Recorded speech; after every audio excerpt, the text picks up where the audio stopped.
শিক্ষার্থী বন্ধুরা, আসসালামু আলাইকুম। যাই হোক, আজকে শুধু আমার পরিচয়টা দিয়ে নিই। সেটা হচ্ছে যে আমি Shafiq Rohit, mass communication and journalism, Dhaka university, SSC and HSC 23, both are from science background. এর চেয়ে বেশি মনে হয় ইন্ট্রোডাকশন আপাতত লাগতেছে না। এখন আমার এই ইন্ট্রোটার চেয়ে বেশি আরেকটা ইন্ট্রো আছে, সেটা হচ্ছে যে আমি আপনাদেরকে এই বিজ্ঞান ও প্রযুক্তি যে ব্যাপারটা সায়েন্সে আপনাদের ফার্স্ট চ্যাপ্টারে আলোচনা করানো হয়েছে, এইটা আমি আপনাদেরকে ভালোভাবে ডেলিভারি দিতে পারতেছি না, তাই না? তো এখন আপনাদের যে কাজটা হবে সেটা হচ্ছে যে সুন্দর মতো একটা খাতা বের করেন। এই খাতাতে যেই ইম্পর্টেন্ট জিনিসগুলো বলবো সেই ইম্পর্টেন্ট জিনিসগুলো প্রথমত তো মাথায় রাখবেন। মাথায় খুব বেশি চিন্তা করতে হবে না, ঠিক আছে? এই ক্লাসটা এমন ভাবেই দিব, আপনাকে খুব বেশি গভীরে যাইতে হবে না, আপনাকে খুব বেশি ক্রিটিক্যালি থিঙ্ক করতে হবে না। আপাতত আমার সাথে একটু থাকেন আর কাছে একটা খাতা আর একটা কলম নিয়ে রাখেন। তো আমরা তো সবাই জানি যেটা কি, এটা হচ্ছে ষষ্ঠ শ্রেণীর বিজ্ঞানের first chapter. First chapter, right? এখন আমি সবচেয়ে মজা পাই সেটা হচ্ছে যে ক্লাস এই 6-এ যে বইগুলোতে অনেকেই বলে যে এই বইগুলোতে আসলে পড়ানোর কিছু নাই। আমার কাছে এটা কখনো মনে হয় না। আমার কাছে মনে হয় যে এই ব্যাপারটাতে প্রথমত পড়ার অনেক কিছু আছে, পড়ানোর আরো বেশি কিছু আছে। এবং আমরা যেটা ক্লাস 7, 8, 9, 10-এ যেও যে জিনিসগুলো শিখছে সেই জিনিসগুলো খুব প্রেসাইজ আকারে আপনাদের এই বইয়ে আছে এবং প্রত্যেকটা চ্যাপ্টারে আছে। আজকে যখন আমি এর বিষয়তে ঢুকতে যাব তখন এই ব্যাপারগুলো আপনাদেরকে আরো সুন্দরভাবে বুঝাতে চেষ্টা করব। তাই বেশি দেরি না করে let's jump into the action. আচ্ছা, তো প্রথমত বিজ্ঞান কি? দেখেন, বিজ্ঞান কি, তাই না?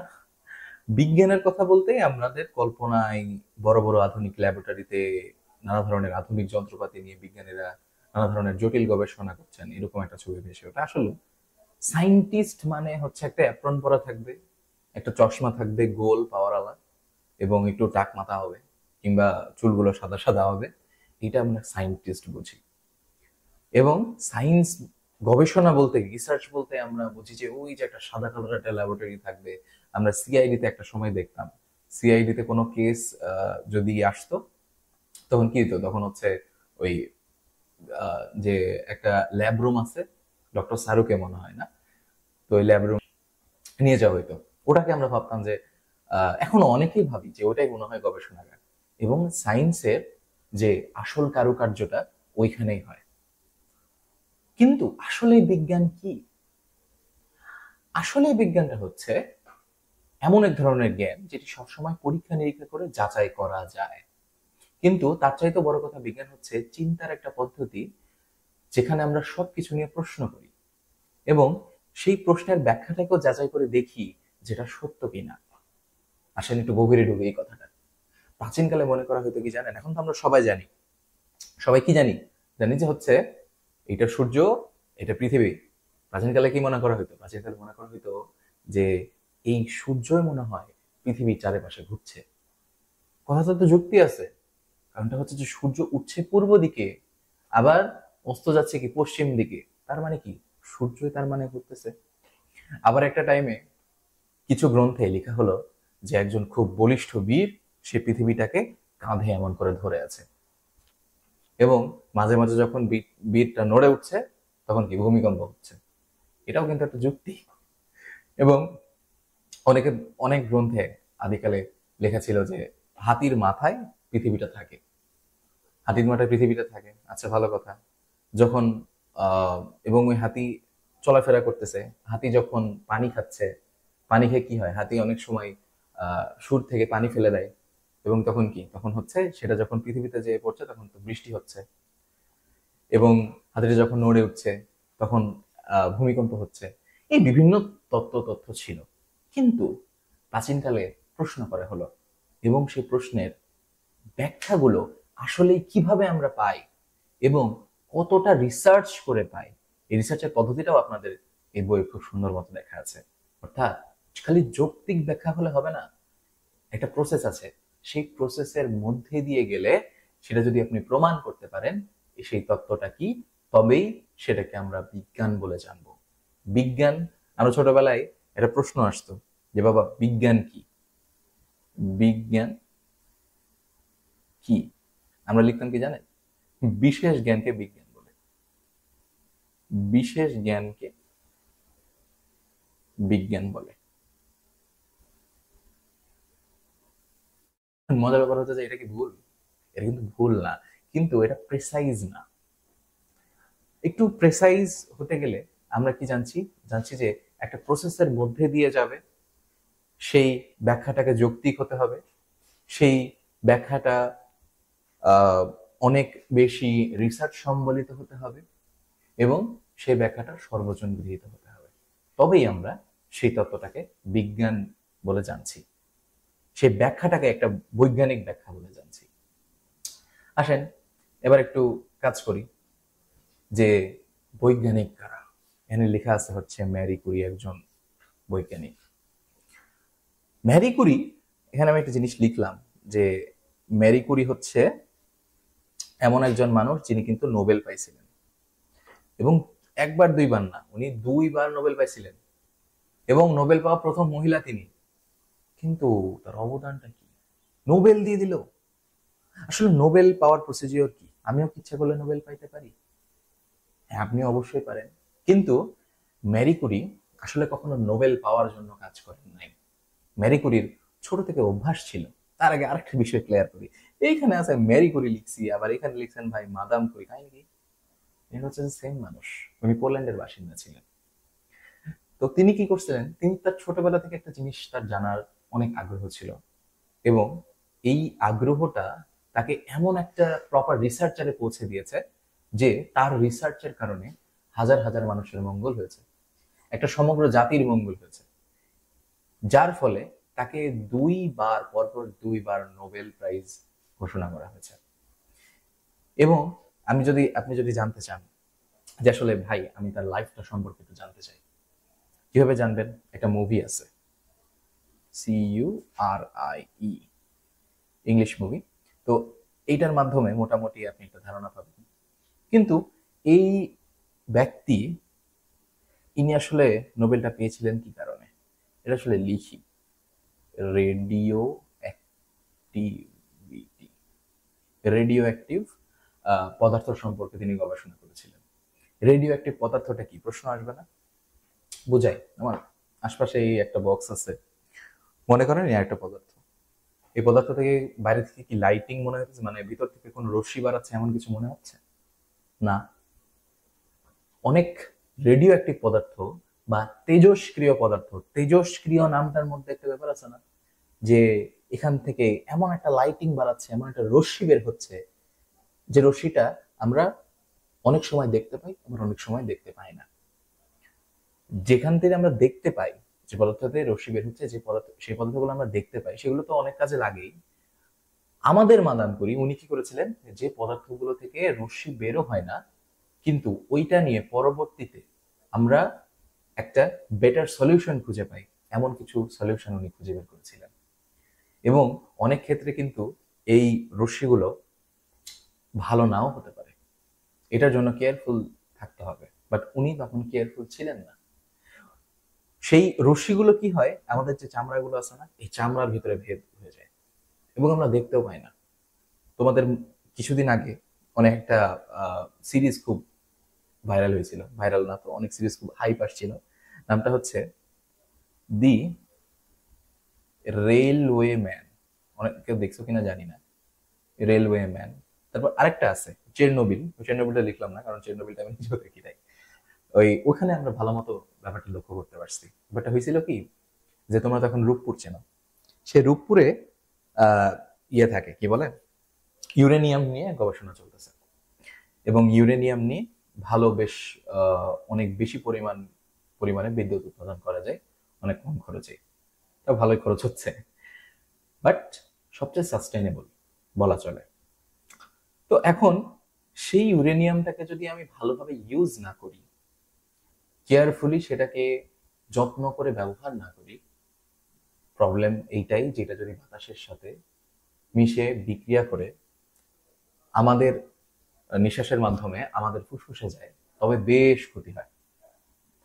এই ক্ষতির কারণে একটা একটা সময় এই রেলওয়ে ম্যান যে মুভিটা তোমরা দেখবা, ওই রেল স্টেশনে অনেক মানুষ মারা যায়, কারণ রেল স্টেশনের পাশেই ছিল হচ্ছে একটা কারখানা, যেখানে এই তেজস্ক্রিয় পদার্থ সম্পর্কে তেজস্ক্রিয় পদার্থ নিয়ে কাজ কারবার চলছিল। এটা একটা টাইমে বাতাসের সাথে মিশে যায় এবং অনেক হতাহতের কাহিনী শোনা যায়, অনেক মানুষ মারা যায়। এবং এটাকে খুব ভালো মতো ভাবে তুলে ধরছেন রেলওয়ে ম্যান। রেলওয়ে ম্যানে না যাই, ম্যারিকুরিতে ফিরে আসি। ম্যারিকুরি কিভাবে মারা গেলেন? এই রেডিও অ্যাক্টিভ কিছু পদার্থ, যেটা আমরা আহ, আহ, খালি চোখে দেখতে পাই না, ওটা তার ঘরে ছিল এবং একটা পর্যায়ে তার শরীরে বিক্রিয়া করতে করতে তিনি মারা যান। এভাবে দেখো, একটা জিনিস কিন্তু আমরা জানলাম যে নোবেল মানুষকে এমনি এমনি দেওয়া হয় না, ডেডিকেশন থাকতে হয়। ছোট থেকে বড় হওয়া, তার সম্পূর্ণ জার্নিটাই ছিল হচ্ছে আমি কিভাবে একটা জিনিসকে জানবো, কিভাবে একটা জিনিসকে বুঝবো, এবং আমি কিভাবে আমার আবিষ্কারের মাধ্যমে হাজার হাজার মানুষের মঙ্গল করতে পারবো। এই যে ধারণাটা, এই যে মেন্টালিটিটা, এটাই একটা মানুষকে একজন অমর মানুষ করে তোলেন, একজন অমর বিজ্ঞানী করে তোলেন। এরকম চলো আমরা আরেকজনের ব্যাপারে জানি, স্যার আইজ্যাক নিউটন। এখন তোমাদের মনে হইতে পারে যে কি ব্যাপার, আমি তো বেশ বাইরের কথা বলছি।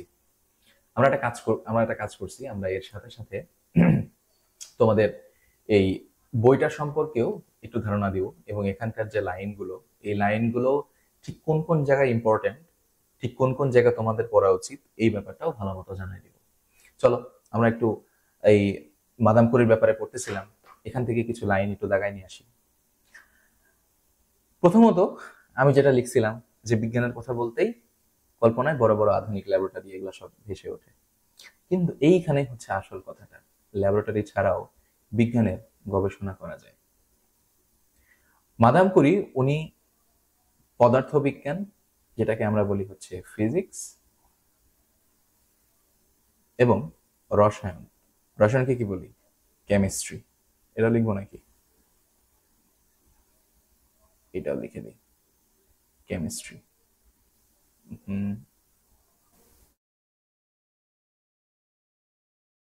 কেমিস্ট্রি। আচ্ছা, মূল কথা হচ্ছে বিজ্ঞান এক ধরনের জ্ঞান যেটি সবসময় পরীক্ষা নিরীক্ষা করে যাচাই করা যায়, কিন্তু তার চাইতেও বড় কথা হচ্ছে চিন্তার একটা পদ্ধতি, যেখানে আমরা কোনো কিছু নিয়ে প্রশ্ন করি। প্রশ্নটা কেমন হতে হবে? যৌক্তিক প্রশ্ন। এবং পৃথিবীর সর্বশ্রেষ্ঠ বিজ্ঞানীর তত্ত্ব নিয়েও আমরা প্রশ্ন করতে পারি, যেটা সত্যি কিনা। আসলে পৃথিবীর সর্বশ্রেষ্ঠ তত্ত্ব নিয়ে এখনো হয়, যেন এখনো মানুষজন প্রশ্ন তোলে। খুবই মজার একটা ব্যাপার আছে, এই মজার ব্যাপারটা শেয়ার করি। এইখানে লিখি, হ্যাঁ এইখানে লিখি, একটা সোসাইটি আছে জানো, ওদের নামটা হচ্ছে ফ্ল্যাট আর্থ সোসাইটি।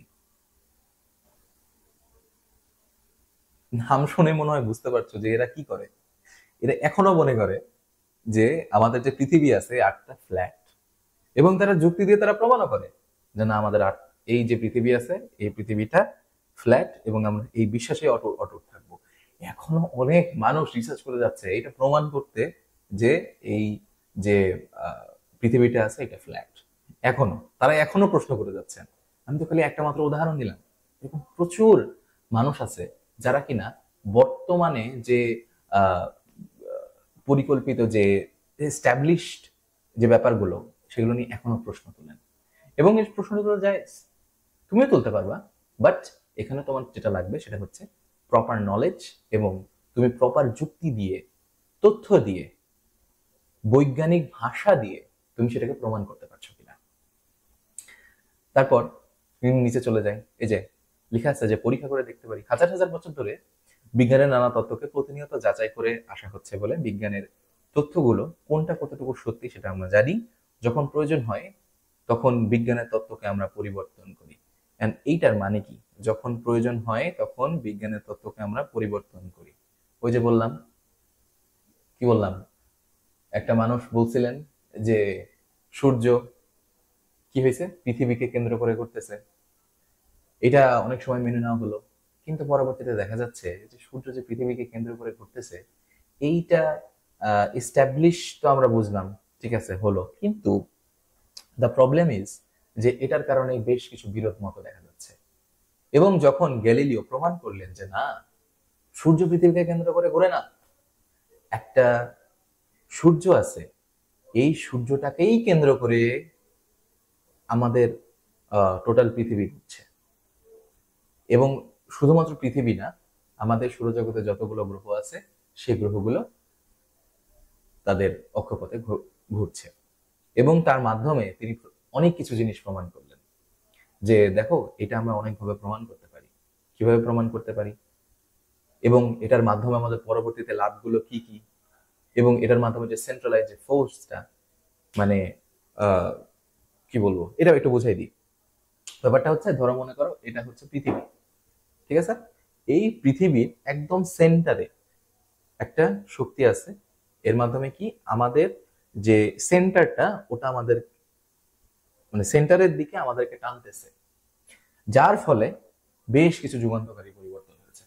এবং এই পরিবর্তনগুলা পরবর্তীতে অনেক কিছু ইনভেন্ট করতে আমাদের লাগছে, এবং এই ইনভেনশন গুলো কিন্তু আজকে দেখো পুরো পৃথিবীকে চেঞ্জ করে দিচ্ছে। তার মানে কি, আমরা বিজ্ঞানের তত্ত্বকে পরিবর্তন করি, সেটা আমরা আমাদের প্রয়োজনে। আবার বলা হচ্ছে যে পরিমার্জন করি। ওরে পরিমার্জন, কি ভাষা! পরিমার্জন কি? পরিমার্জন হচ্ছে সেই জিনিসটাকে আপগ্রেড করা। সেজন্য বিজ্ঞানের উপর আমরা সবসময় নির্ভর করতে পারি, কারণ বিজ্ঞান এমন একটা ভাষা যেটা প্রতিনিয়ত একদম অ্যাকিউরেট ভাবে পরিণত হচ্ছে। আসো, আর কথা না বাড়াই, আমরা দুজন বিজ্ঞানী সম্পর্কে জানি। এখানে স্যার আইজ্যাক নিউটনের সম্পর্কে বলা আছে। স্যার আইজ্যাক নিউটনের সম্পর্কে বলা আছে, আবার আমি এখানে একটা বিষয় লক্ষ্য করেছি, সেটা হচ্ছে প্রিজমের মাধ্যমে ঘটনা তো আমরা অনেকেই জানি। আসো, প্রিজমের মাধ্যমে এই ঘটনাটা একটু জেনে নিই। কি করছিলেন স্যার আইজ্যাক নিউটনের কথা? কে না জানে? বিজ্ঞানের অনেক বিষয় তার যুগান্তকারী সব ব্যাপার স্যাপার আছে, কিন্তু এখানে যে মেইন যে আবিষ্কারের কথা, সেইটা একটু বলা যায়। কি বলেছিলেন? দেখো, সূর্য থেকে যে আলো আসে, আমরা মনে করি যে ভাই সূর্য থেকে যে আলো আসতেছে, এই আলোটা তো আহ এই আলোটার তো কোনো কালার নাই, তাই না? সূর্যের আলো কি কোনো কালার আছে তুমি দেখতে পাও? সূর্যের আলোর আসলেও কালার আছে।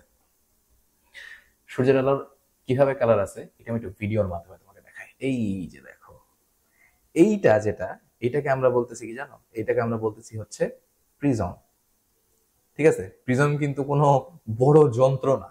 হ্যাঁ, প্রিজম মানে, অনেকে, যেমন আমার ছোট ভাগ্নি আছে, সে ভাগ্নি ক্লাস 6 পড়ে, আমাকে বলতে, ভাই সরি মামা, প্রিজম মানে কি অনেক বড় কিছু যন্ত্র নাকি? প্রিজমটা কি? তখন আমি ওকে একটা কথা বললাম যে তুই সার্চ দে যে আসলে প্রিজমটা কি। মাথায় কোনো ধরনের প্রশ্ন আসলে you have the Google, you have the supremacy to know anything. Google করো জিনিসটাকে এবং সে ব্যাপারে জানো। গুগল এমন একটা টিচার যে তোমাকে সব কিছু বিষয়ে অনেক সুন্দরভাবে জানাই দিতে পারে। আসলে কথা না বাড়ায় একটু দেখি জিনিসটাতে কি হয়। এই যে ভালোভাবে লক্ষ্য করো, এই যে এইখান থেকে কিন্তু সূর্যের আলোটা আসতেছে, দেখছো? সূর্যের আলোটা এসে এই যে 7টা টোটাল কালার, 7টা কালার কি কি? 7টা কালার সম্পর্কে কিন্তু আমরা জানি, বেনিয়া সহ কলা আমরা সবাই পড়ছি না? এই যে দেখো, এখান থেকে সূর্যের আলো পড়তেছে এবং এইখানে এই যে 7টা কালার হয়ে গেছে। 7টা কালার কি? বেনিয়া সহ কলা মানে কি? আমরা ছোটবেলায় কিন্তু অনেকে পড়ছি, এবং অনেকে হয়তো বা বলতেও পারছো। এই যে দেখো, অনেক সুন্দরভাবে বোঝানো যাচ্ছে এই ব্যাপারটাই। এইটাই হচ্ছে প্রিজম। এখানে একদিক থেকে সূর্যের আলো পড়ছে এবং অপর দিকে আমরা 7টা আলো খুবই স্পষ্ট ভাবে, এই ভিডিওটাতেই দেখছি আমি অনেক স্পষ্ট ভাবে দেখা যাচ্ছে। এই যে নাড়ালে সেই আলোগুলো কিভাবে আলোড়ন সৃষ্টি করছে দেখো। আচ্ছা, দেখলাম। আবার ফিরে যাই। তো প্রিজমের মধ্যে আলোর ঘটনা তো আমরা জানলাম, কিন্তু তার মাথায় টুকুস করে আপেল পড়ে যে বিজ্ঞানের জগতে একটা অন্য জগতের সৃষ্টি হয়েছে, সেটা কি তোমরা খেয়াল দেখেছো? কেন? কথিত আছে আমাদের sir Isaac Newton, Isaac Newton একটা আপেল গাছের নিচে বসেছিলেন, এবং খুব মজার ব্যাপার হচ্ছে যে ইংল্যান্ডে এখনো নাকি ওই গাছটা আছে, এবং ওখানেই তিনি বসে কিছু বই পড়ছিলেন কিংবা কোনো একটা ব্যাপারে ভাবছিলেন, এবং তখন তার মাথায় এই সেই আপেলটা এসে পড়ে। সে আপেল পড়ার কারণে আমাদের স্যার আইজ্যাক নিউটন একটা মাথায় প্রশ্ন করেন যে এই আপেলটা উপরে চলে গেল না কেন, কেন মাথার নিচেই পড়লো? পাগলের মতো একটা প্রশ্ন, তাই না? যে আপেলটা কেন নিচেই পড়লো? ভাই আপেল তো নিচেই পড়বে, উপরে কেন গেল না? এই প্রশ্নটা আইজাক নিউটনের মাথায় এসছে, যার ফলে যে গ্র্যাভিটেশনাল ফোর্সের কথা তিনি চিন্তা করেছেন, যার ফলে যে একটা মানে কি বলবো, একটা অন্য জগৎ তৈরি হয়ে গিয়েছে। এই ব্যাপারটা কিন্তু আমরা লক্ষ্য অনেক ক্ষেত্রেই রাখি না, যে কেউ প্রশ্ন করে নাই, কেউ এটা নিয়ে চিন্তা করে নাই। সবাই ভাববে যে এটা পাগলের মতো প্রশ্ন, এটা পাগলের মতো চিন্তা ভাবনা। আপেল তো নিচেই পড়বে। আপেল নিচে পড়ছে বলেই আজকে আমরা গ্র্যাভিটি সম্পর্কে জানছি, এবং এই গ্র্যাভিটি সম্পর্কে জানার ফলে আমরা একটা জিনিস জানছি। কি জিনিস? এ ব্যাপারটা একদম বিশদভাবে জানতে হবে না, একটু জেনে রাখো। সেটা হচ্ছে যে এই ধরো পৃথিবী, অনেকে প্রশ্ন করতে পারো যে ভাই পৃথিবী গোল আঁকছেন না কেন, যদি এটা কি হয়েছে এটা আমি নিজেও জানি না। পৃথিবী কিন্তু আসলে সুষম গোল না, এটা হয়তোবা তোমরা অনেকেই জানো, পৃথিবী সুষম গোল না। এইখানে হচ্ছে এই জিনিসটা কিন্তু গোলক আকারে আছে, হ্যাঁ। এইখানে একটা শক্তি কাজ করছে, অর্থাৎ পৃথিবী যে সেন্টার, এইখানে আসি ধরো আমি, পৃথিবী আমার এই সেন্টার এ ডাকছে, এখানে একটা ফোর্স কাজ করছে, যার ফলে আমি এই মাটিটার সাথে চৌম্বক আকারে লেগে আছি। এবং আমি যতই উপরে উঠতে যাব, দেখবা কি হয়, সিঁড়ি দিয়ে যদি আমরা উপরে উঠতে যাই দেখবো অনেক কষ্ট হয়। কারণ কি? কারণ আমরা এই যে নিচের দিকে যে ফোর্সটা যাচ্ছে, এইটার বিরুদ্ধে কাজ করছি, মানে কি এটার এগেইনস্টে কাজ করছি, তখন আমাদের কষ্ট হবে। আর যখন আমরা নিচে নামবো তখন কিন্তু আমাদের বেশি কষ্ট হবে না। এই যে থিওরিগুলো, এই থিওরিগুলো অনেক বিশদভাবে নিউটন জানাইছে। এটার কারণে একটা অন্য একটা জগৎ তৈরি হয়ে গেছে। এটার কারণে প্রত্যেকটা বিষয় আমরা অনেক সুন্দরভাবে অ্যানালাইসিস করতে পারছি। এবং আমরা একটা ব্যাপারে খুব শিওর যে ভাই আসলেও সূর্য পৃথিবীর চারিদিকে ঘুরে না। কে ঘুরে? পৃথিবী এই সূর্যের চারিপাশে ঘুরে। এই ব্যাপারটা আমরা শিওর হয়েছি। আচ্ছা, আসো, এই যে প্রিজম তত্ত্বটা আমরা জানলাম, তারপরে একজন আছেন হরিপদ কাপালি। এখন এই হরিপদ কাপালি, এই আমার ভাগ্নে আমাকে প্রশ্ন করছিল যে মামা, এই হরিপদ কাপালি তো ধান লাগাতে গিয়ে হচ্ছে দেখলেন যে একটা বড় ধান গাছ, তো এখানে আসলে ইনভেনশনটা কোথায়? ইনি বিজ্ঞানী কিভাবে? এবং খুব সুন্দর কোশ্চিন, যে তার তো কোনো ডিগ্রিও নাই, তাহলে কেন আমি তাকে বিজ্ঞানী বলতে পারি? এটাও আমাদের বই খুব সুন্দর একটা ব্যাখ্যা দিয়ে দিছে। দেখো, হরিপদ কাপালে ছিলেন ঝিনাইদহ এলাকার একজন সাধারণ চাষী। তিনি তার ক্ষেতে ইরি ধান লাগিয়েছেন। সেই ক্ষেতের ধান পরীক্ষা করতে করতে হঠাৎ লক্ষ্য করলেন যে কিছু গাছ তুলনামূলকভাবে বড়। প্রশ্ন আসতে পারে যে এই হরিপদ কাপালি ইনি কোন ধানটা নিয়ে প্রথম গবেষণা শুরু করেছিলেন? কি ধান? অবশ্যই ইরি ধান। তারপরে হরিপদ কাপালি একজন কৃষক হলেও তিনি আসলে বিজ্ঞানী কিভাবে? আমার মাথাও প্রথমে এই কোশ্চেনটা এসেছিল। হরিপদ কাপালের ব্যাপারে আমরা শুরুর দিকে অতটা জানি নাই। পরবর্তীতে তাকে যখন বলা হলো যে তাকে বিজ্ঞানী তকমা দেওয়া হলো, আমার তখন প্রশ্ন যে কি রে ভাই, মানুষজন বুয়েটে পড়তেছে, মানুষজন কত এগ্রিকালচারাল ইউনিভার্সিটিতে পড়তেছে, একদম 4-5 বছর পরে একদম শেষ করে দিচ্ছে জীবন, তাও ডিগ্রি পাচ্ছে না, তার সে প্রপার বিজ্ঞানী হতে পারছে না। হরিপদ কাপালি সে একজন কৃষক, সে বিজ্ঞানী হয়ে গেল। কারণ কি? কারণ তখন আমি অ্যানালাইসিস করে দেখলাম যে না, তাকে আসলে বিজ্ঞানী বলা যায়। তাই সেই ধানগুলো অন্য ধানের সাথে মিশিয়ে না ফেলে তিনি আলাদা করে ফেললেন এবং তার বীজকে আলাদা করে রাখলেন এবং সেগুলো নতুন করে লাগালেন। তিনি দেখতে চাইলেন যে আসলে উচ্চ ফলনশীল কি না। দেখা গেল সেগুলো বেশ বড় হলো এবং অনেক ধানের ফলন হলো। খাঁটি বিজ্ঞানীরা স্বার্থপর হন না, তারা সবার জন্য কাজ করেন, যেমনটা আমরা ম্যারি কুরির ব্যাপারেও দেখছি। হরিপদ কাপালি তার ধানের বীজ অন্যদের বপন করতে দিলেন এবং দেখতে দেখতে এলাকার সকল চাষী উচ্চ ফলনশীল ধান পেতে লাগলো। এখন ব্যাপারটা হচ্ছে যে হরিপদ কাপালি যে আবিষ্কার, এই আবিষ্কার কিন্তু অনেক এগ্রিকালচারাল ইউনিভার্সিটি স্টুডেন্টরা করতে পারে নাই, অনেক কৃষিবিদও করতে পারেন নাই। তিনি একটা বিষয় প্রথমে পর্যবেক্ষণ করলেন, এবং পর্যবেক্ষণ করার পরে জিনিসটাকে আবার তিনি নিজে এক্সপেরিমেন্ট করলেন। নিজে এক্সপেরিমেন্ট করার ফলে তিনি একটা সিদ্ধান্তে আসলেন, এবং দেখা গেল যে না, তার সিদ্ধান্তটা ভুল ছিল না। এভাবেই আসলে বিজ্ঞান কাজ করে, এভাবেই আসলে বিজ্ঞানটা কাজ করে। আমরা পরবর্তীতে হরিপদ কাপালিতে আবার ফিরে আসবো যে তিনি আসলেই কিভাবে বিজ্ঞানী। এখন আপাতত মোটামুটি এই প্রশ্নটা তোমাদের মাথা থেকে দূর হয়ে যাওয়ার কথা যে ভাই, না উনি আসলে বিজ্ঞানী ছিলেন। আসো আমরা একটু